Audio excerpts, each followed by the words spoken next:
Today we have Mr. Potts and Mr. Mata, who have been immigration attorneys for over 20 years. They bring to this webinar a wealth of experience. So good afternoon, ladies and gentlemen. And please stay tuned for the rest of the webinar where you will learn about a lot about what is happening in the immigration landscape currently with the new administration and whether you are at risk as a green card holder. And I would now like to hand it over to Pablo. Pablo, can you please walk us through the webinar, and Mr. Potts and Mr. Mata can then uh, help us with their knowledge. Yeah, of course. Thank you so much for that introduction, Prachi. As Prachi said, we're going to be talking about the risks for green card holders today, right? So these are the things that you need to know.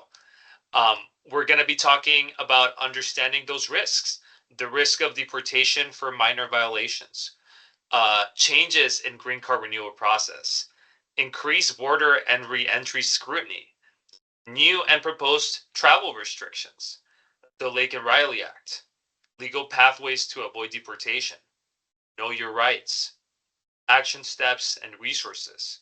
And then we're going to have a session where you can ask all your questions about concerns, anything you want to learn about what we're talking about, right? And then our closing remarks and a thank you. So let's go ahead and talk about Mr. Potts. Who is Shan Potts? Shan Potts is a dedicated immigration attorney with years of experience helping individuals and families navigate complex U.S. immigration laws. Known for his compassionate approach, he specializes in providing tailored legal solutions for deportation defense, asylum, and family reunification cases. Shan Potts is a dedicated immigration attorney with years of experience. Um, so yeah, that's Mr. Attorney Potts. Let's talk about the purpose of this webinar, right? We're going to be talking about legal risks, again, policy changes, misuse of laws like the Lake and Riley Act, and legal protections and pathways. Now I'm going to hand the floor over to Mr. Potts so he can talk about the risk of deportation for minor violations. Well, thank you, and I'm excited to be here to talk about the risk, particularly to lawful permanent residents. Lawful permanent residency allows you to remain and live in the United States permanently. But however, what most people don't fully appreciate is that privilege of being in that status, you have to make sure you're in compliance with immigration laws. And so, although an individual may be a lawful permanent resident, we have to be we have to be mindful that there are conditions and that we respect those conditions.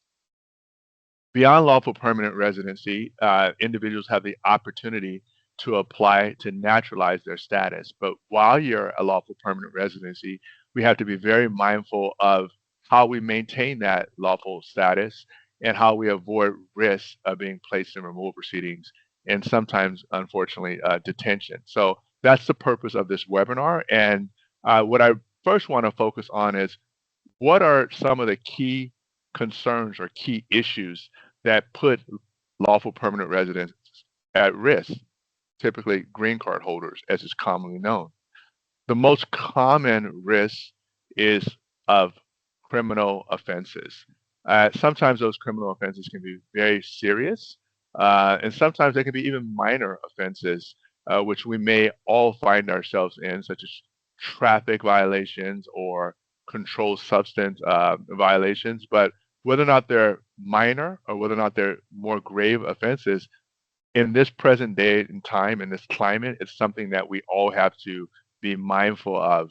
And what that means is that if we have any criminal history, even if it's an arrest, that requires careful scrutiny. It requires speaking with an attorney, obtaining your criminal history records to understand, one, how does this put me at risk? And two, what can I do about this? What are my options? How do I mitigate this risk? One of the most common uh, offense issues that I see related to traffic matters, such as driving under the influence. That's a very common offense. It particularly puts people in at risk. If a person has multiple driving under the influence convictions, it can lend that person to be detained. And so that's one of the common ones, as well as controlled substance offenses and domestic violence offenses. And sometimes in this particular climate, even if the person has simply been arrested, that can pose a threat. And so what the risk of deportation for minor violations is something we have to be particularly mindful of in these times, and perhaps that wasn't so before, but it's something that I'm seeing quite frequently. And of those people that I represent in removal proceedings, it's what gets LPRs in removal proceedings. That's the most common issue. Understood. Thank you for sharing that knowledge, Attorney Potts. Now if you could please talk to us about the changes in green card renewals. Yeah. So um, y- when someone has lawful permanent residency status, you are a resident, and it's a permanent status. So the actual card doesn't quote unquote give you the give the lawful permanent status. It's just evidence of your status. If you lose that card, you are required to apply for a replacement of that card. And those cards typically have a 10-year validity window. So they're issued for 10 years and then you have to renew to replace the card.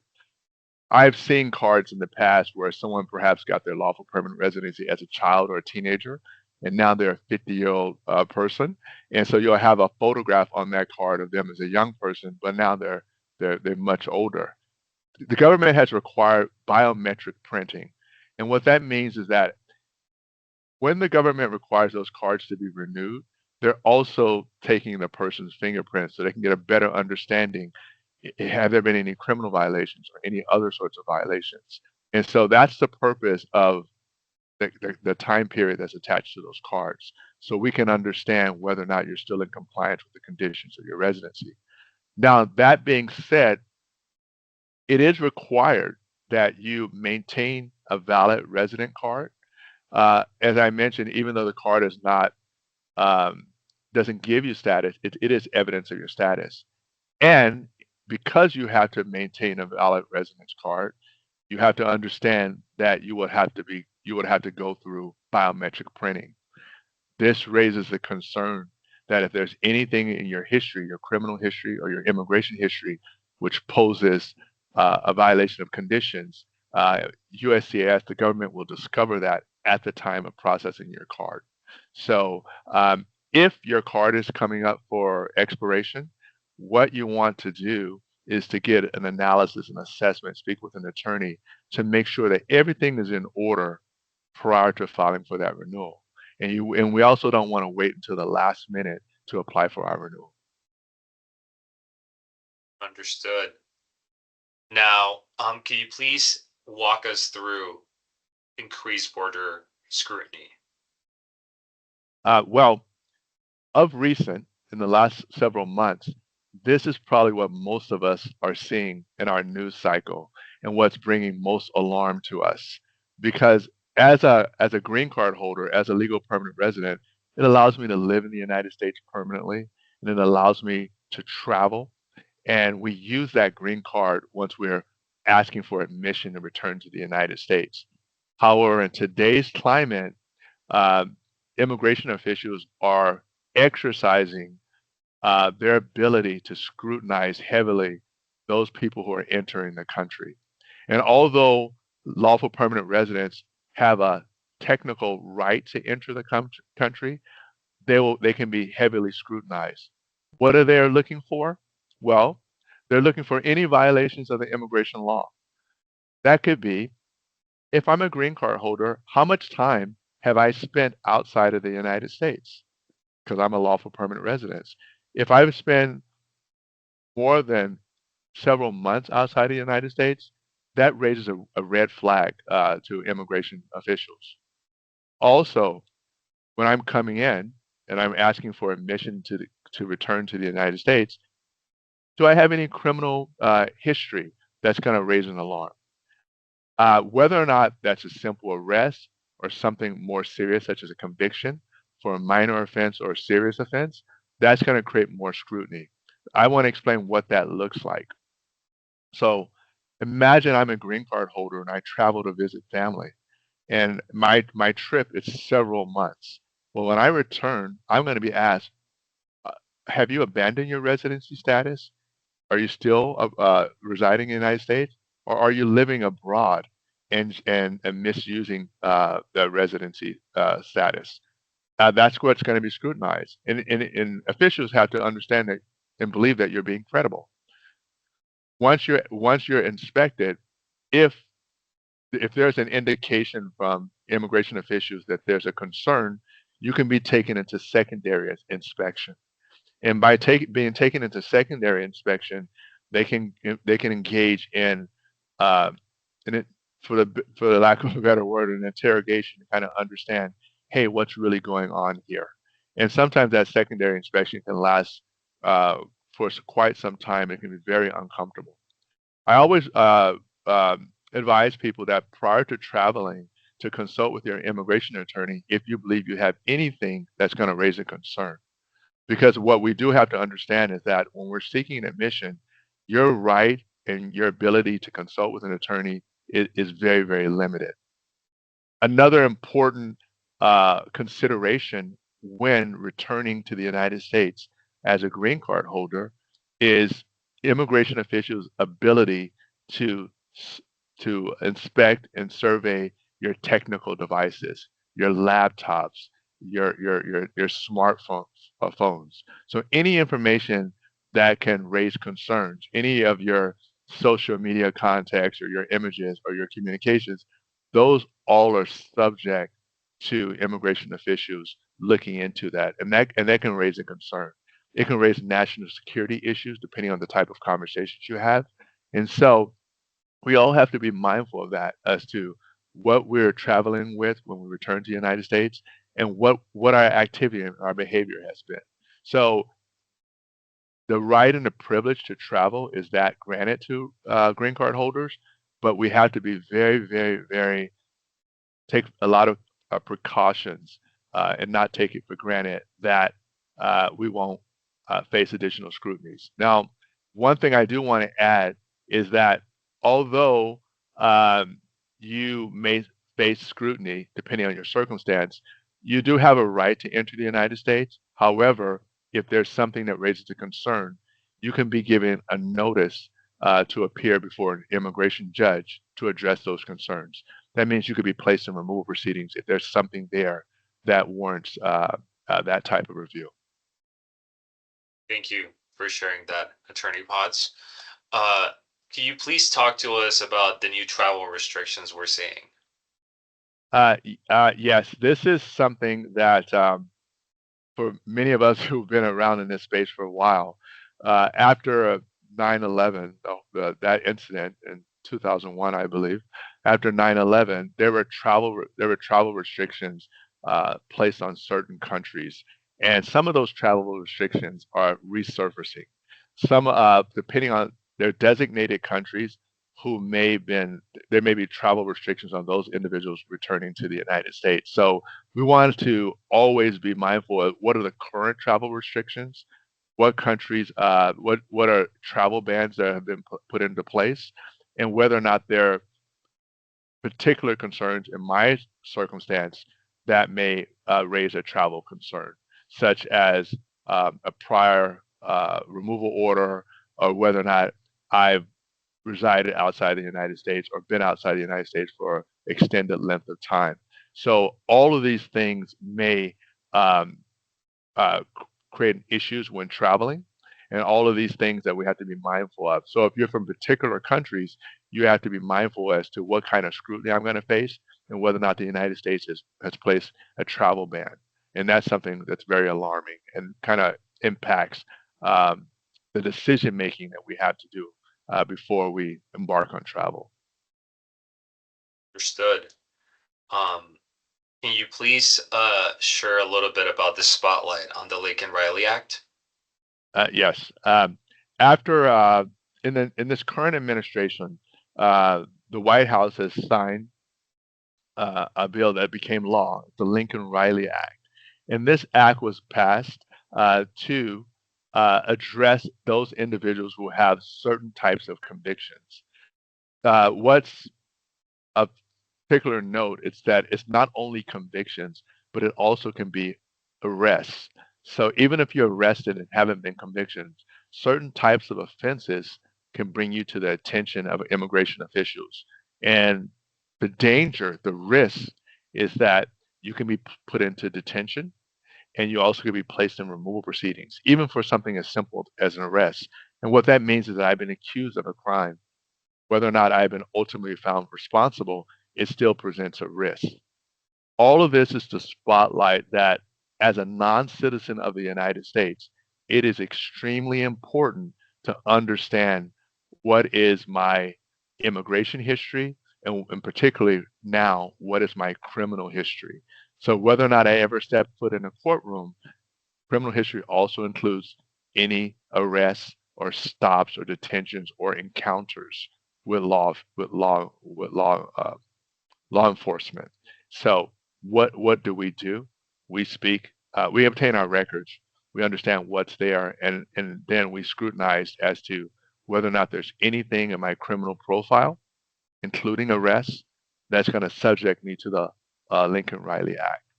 The Lincoln Riley Act, the purpose of that is so that um, the United States can have an understanding in its eyes on non-citizens who have committed certain offenses.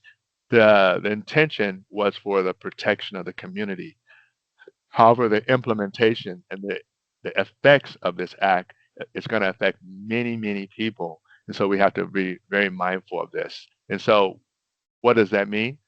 If you have any criminal history, speak with an immigration attorney to see how this impacts you. Understood. Thank you very much. Can you talk about the impact of the Lincoln Riley Act? Just a little more in depth, Mr. Potts. Sure, sure. So, although an arrest is not a conviction, and typically it requires a conviction for there to be any legal consequence, penalties. This act has taken us beyond that concept. That's a fundamental concept of the United States and the U.S. Constitution that uh, convictions are what leads to penalties and consequences and punishments, and an arrest is just uh, a process to determine innocent or guilt. But this act is really, really different. It in effect penalizes those who simply have an arrest, those who have simply been accused, even if later they've been exonerated. And it can have devastating consequences in that an individual can be placed into custody, placed into detention, removed from their families, and have to litigate this to request release from custody, request a bond, and perhaps even defend themselves in removal proceedings simply because that they have an arrest.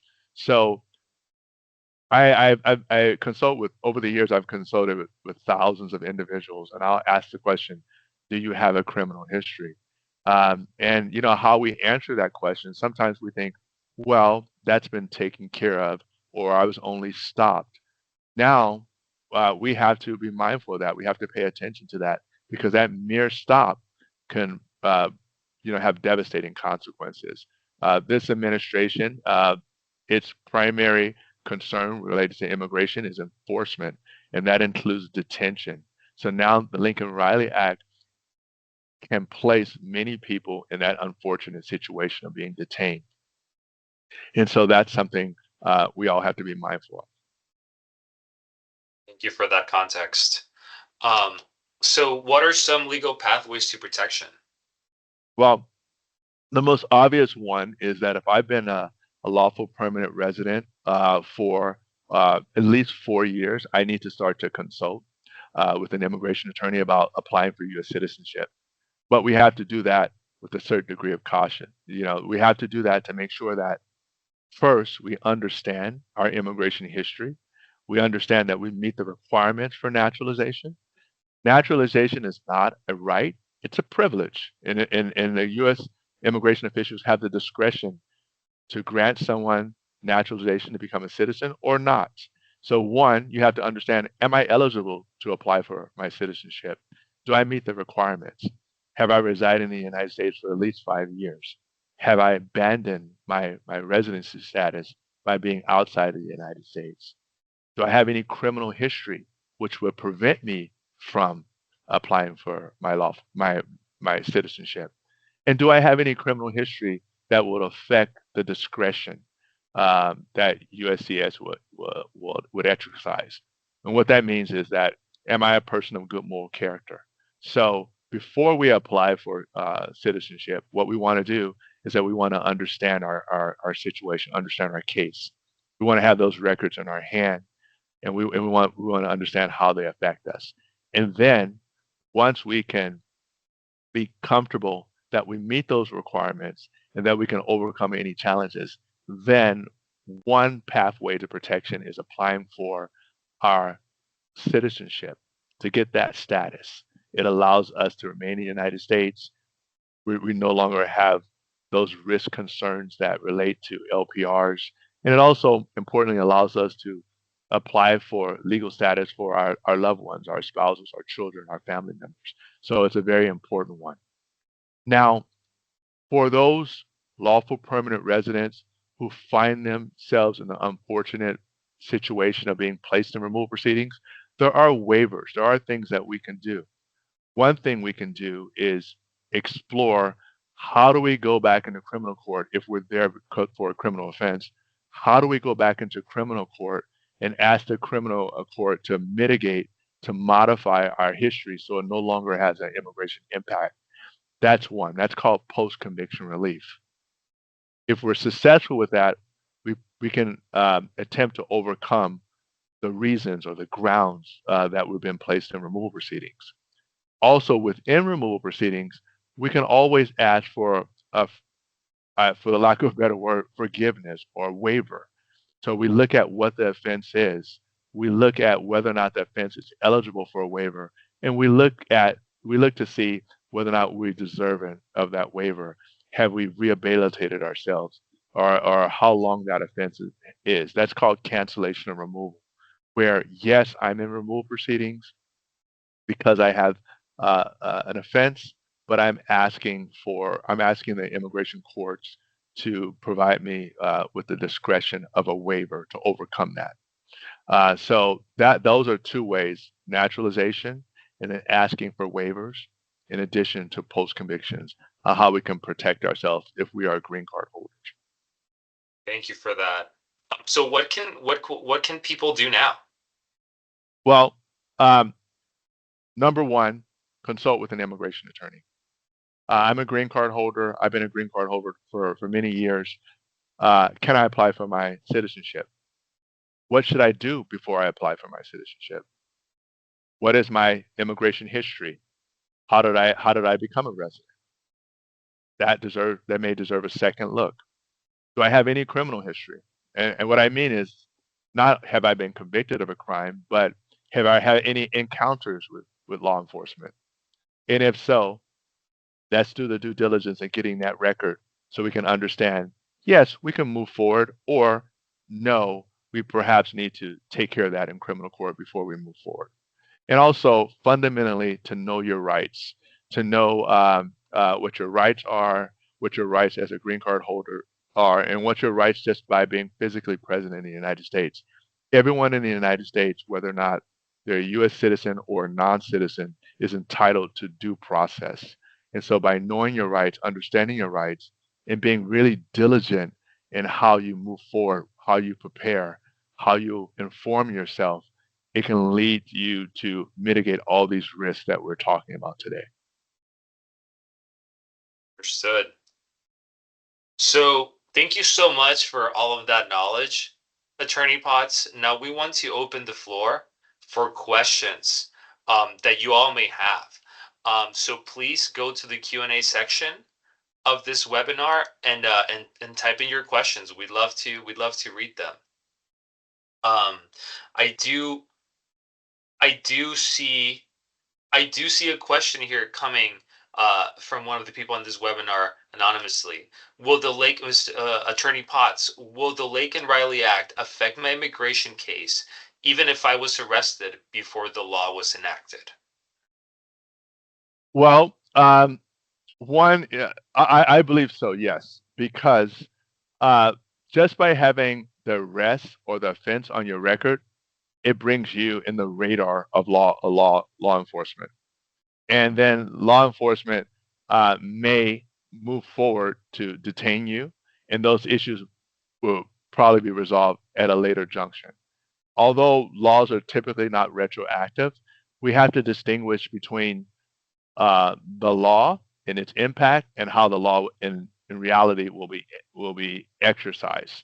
And so, although the law should be prospective, we also have to be mindful if I have something on my record in the past, it could trigger an unwarranted detention.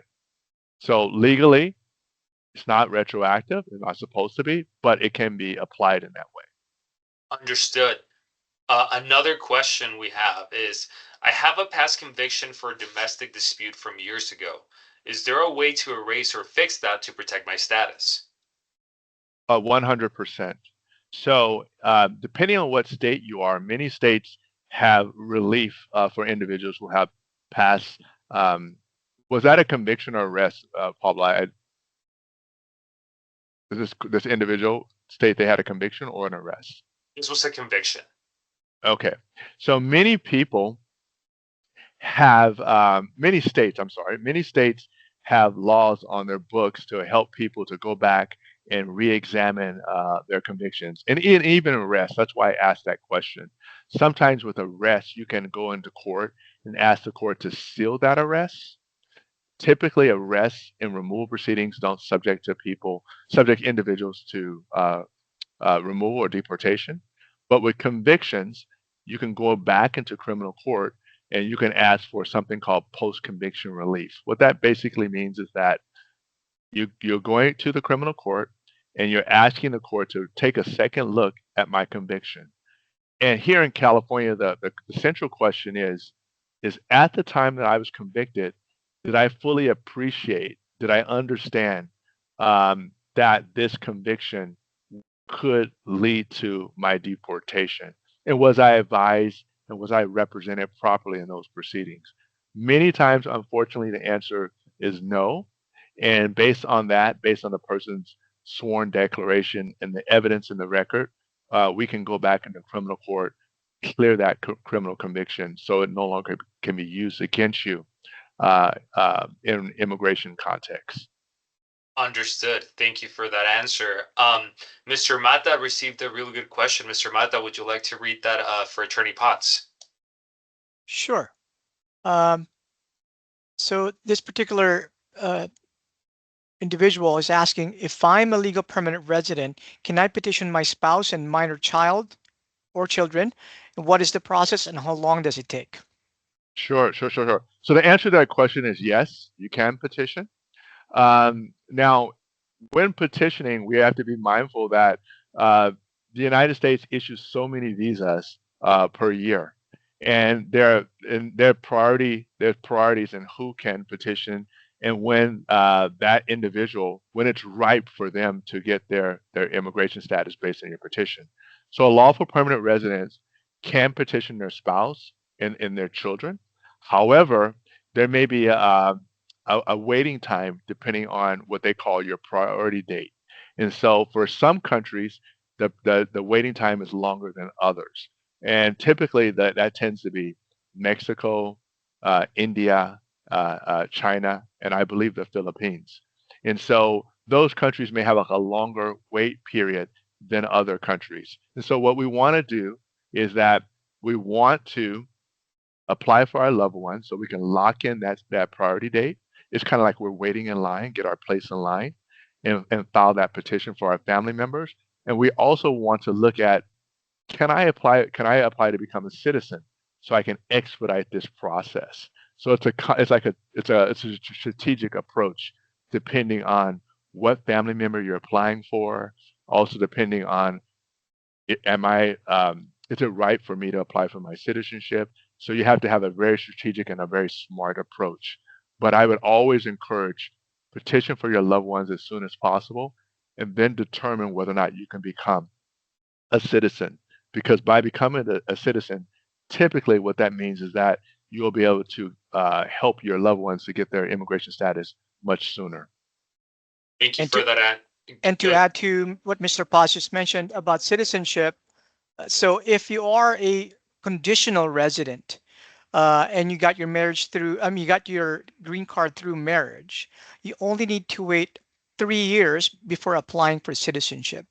And at that point, once you become a U.S. citizen, then uh, your spouse and your minor children becomes your immediate relative, and you could petition for them right away, and also apply concurrently with your application for your green card. That's great. That's excellent. Excellent. Yeah. Thank you for that added context.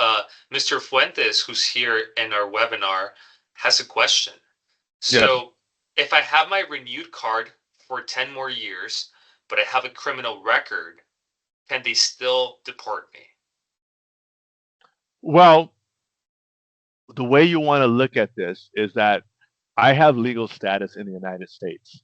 And as I mentioned at the top of our webinar, is that if I'm a legal permanent resident and I have, it's under conditions. I explain it to people like uh, it's a guest in my home. Some guests come to my home, they may come for a dinner, a party, and they're there for a temporary period of time. And some guests in my home, they live there. They may rent out a space and they're able to live there permanently. But be mindful that as a lawful permanent resident in the United States, it's under conditions. So the main question you want to ask yourself is that whether or not my criminal offense is of the type that would make me deportable or removable, right? Now, if it is, we want to look at whether or not I can get a waiver for that if I'm placed in removal proceedings, or if I've already gotten a waiver for that. If I've already gotten a waiver for that because an immigration court has already waived that, then it doesn't you can't be used again for your removal. But that has to be looked at very, very, very carefully. The safe thing to do and with due diligence is always, if possible, try to get that cleared from your record. Therefore, that that issue can go away. You know, now there's one thing as to what the law is and what the law says, and then how the law is actually executed in reality. So to be really, really careful and to exercise the most due diligence, I would always encourage people to aim to clear their record. So that way that risk can be mitigated, can be taken away. Secondly, what I would explain to people is to understand, is this the type of conviction that will in fact cause me to be deported or removed, or is it not? And whether or not have I already obtained a waiver? So if I were in immigration court before, did this conviction happen prior to that or after that? So, each case is different. Each case is unique. You want to get an analysis, an assessment as to where do I stand to understand how my particular criminal history affects my particular situation. So I don't want to give a blanket answer that fits everyone. But what I do want to say is that if it's off my record because the state, whether or not it's California, Florida, Texas, Georgia, they've taken it off, that gives us the most degree of protection. But I would encourage getting an individualized assessment so you'll know exactly how you where you stand. Thank you for that thorough answer. We have another question here posted anonymously. Will opposing this administration's foreign policy online affect a longtime green card holder of 15 years on becoming a citizen? Can you give me that question one more time, please? Yes. Will opposing this administration's foreign policy online affect a longtime green card holder of 15 years on becoming a citizen? Well, I love this question because it always goes back to what the law says and how the law is executed. Uh, in our country, and as well as many countries, one of the fundamental principles in a modern democracy is freedom of speech. That because freedom of speech means that the people within that country can speak, they can challenge their government, and we can improve, we can evolve. But in the current administration, um, sometimes our speech may be scrutinized in ways that can bring risk to us. So, if a person is opposing the current administration, that may bring attention to us. And so, whether or not it's argued if that's lawful or not lawful, if it raises national security concerns or not, we're living in a climate where uh, a lot of the norms have been challenged. A lot of the things that we wouldn't have expected in the past are now an issue. So we have to be very, very careful. We have to be very, very careful as to how we navigate these particular times. Where that brings us back to is speak to an immigration attorney, understand what how my concerns really impact my lawful status, and also understand, well, what should I do now. And so I think that's as best I can answer that question. Is that is it a concern? Will it cause us a result? Well, I do believe it's a concern. Whether or not it can cause me to lose my status, I don't know the answer to that question, but I do know that it's something that's very concerning, and that if we have that concern, we should seek individualized consultation. Understood. Thank you for that answer. Another question we got here is, my neighbor recently applied for citizenship to avoid any deportation risks. Should I do the same? Hmm. Well, our motives for we all have different motives on why we do things. Applying for U.S. citizenship, as I mentioned, is a privilege. We want to make sure that we are eligible to become citizens, that we meet all the requirements, and everyone has our own. We have our own motives to apply. But what the principal concept is that I become a citizen, so I can take part in this experiment that we call America. So I can vote. So I can extend this benefit to my loved ones. I can apply for my spouse or my children. That's the principal ideal of becoming a U.S. citizen. Now, whether or not we have our other motives for becoming a citizen, those are perfectly possibly legitimate as well. So, what citizenship does do is that it offers us a degree of protection from those immigration concerns. Is that 100%? Uh, Typically, it has been, but on present climate, uh, uh, the administration, and not just this administration, but it's been the law that immigration could always look at, well, how did the person become a resident? Are there any issues there? But to answer the question as the most straightforward as I can, is that becoming a citizen, it comes with many, many benefits. And one benefit is I can't be subject to the immigration laws and being placed in removal proceedings. It also comes with the benefit of being able to participate in society in different ways, to vote, which I think is fundamental, and also to petition for our family members. Thank you for that. We got a really good one coming in, and that is, I got a DUI 10 years ago and haven't had any trouble since. Can I still be deported under the new policies? DUIs under the current law are not typically removable offenses. So uh, the Immigration and Nationality Act is these are the rules as to how the country the places on non-citizens. So driving under the influence is typically not the type of offense that can be the basis of a deportation. However, a DUI can bring you to the attention of immigration officials. It can bring you to it, and you have multiple DUIs that can raise other legal issues. So the straightforward answer is that a DUI is not grounds for removal, typically. But a DUIs are very, very serious.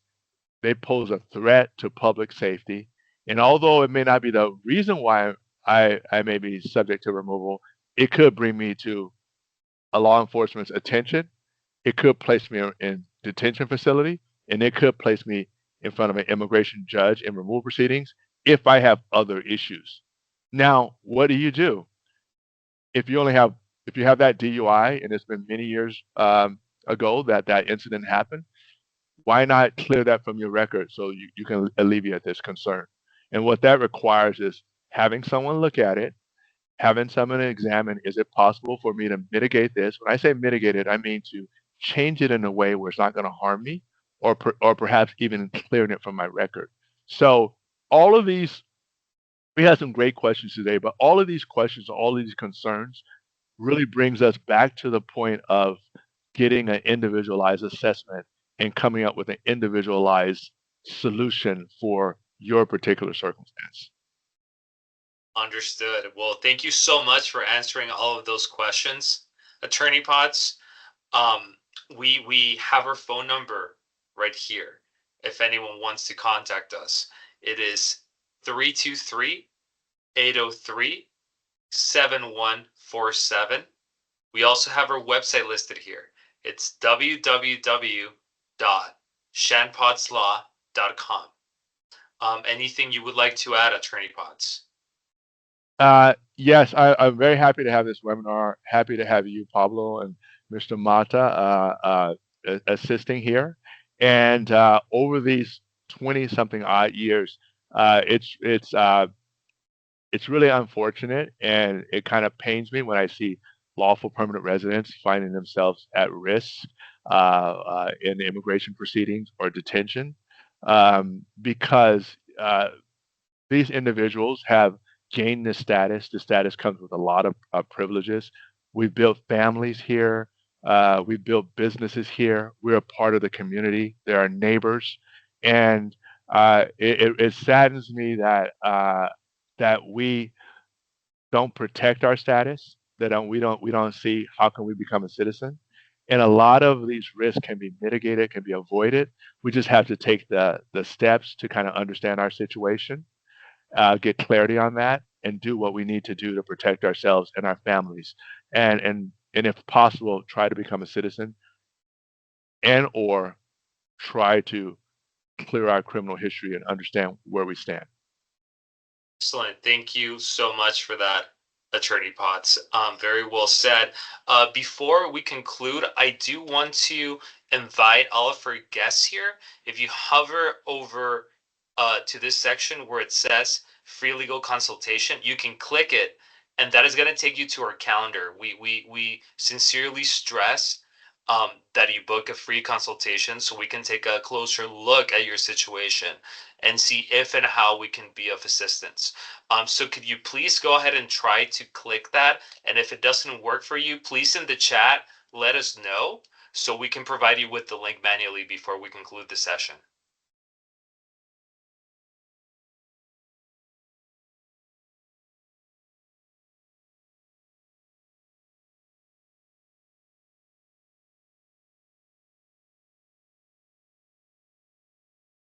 Let's give everyone a few seconds to hover over that link and click it. And just a simple yes or no in the chat will let us know that you're good, or if you need the link, and we'll be more than happy to send it your way.